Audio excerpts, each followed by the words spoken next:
just needed a spark in that second game, and I dedicated to Will Wareham was starting that by pegging a guy at second base. I was trying to steal, because going into the bottom of that inning, we scored 5 runs. So it's really just about who's going to start that spark and then using it and going off that. We had an interesting doubleheader day with Hamline. Got the first game win in the 7-inning contest, 7-4.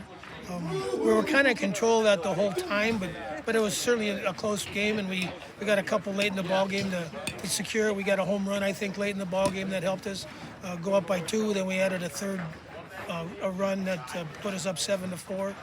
And so we got the first game. Then the second game, all of a sudden they were swinging the bats, everything we were throwing, they were hitting. One of the things that we were in game 6 in 4 days, and so our pitching is a little thin, guys that haven't thrown a whole lot. And so they made a few mistakes, and they got to give them credit for a team that really hasn't had a tremendous season. They hit the heck out of the ball. And all of a sudden I think they had 16 hits in the first 4 innings.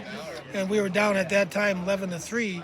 And then Ben Rutzer came in and did a nice job in relief. We got a nugget up on the scoreboard in the 5th with him. Then we got another one in the 6th. Then we scored a run.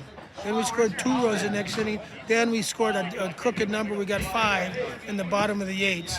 And that all of a sudden we're right back in it and tied it up, and actually had a chance to go ahead probably in the 8th inning too. But guys hung in there.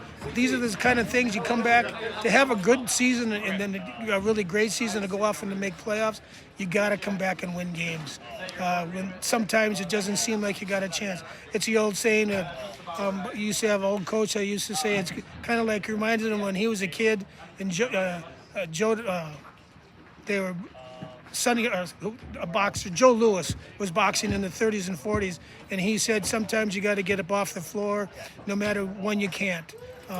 Jack Dempsey said the same thing. Champions get off the floor when you don't think there's a chance, and somehow you get back up and you compete and you get a win. And that's what the guys did in this second ball game.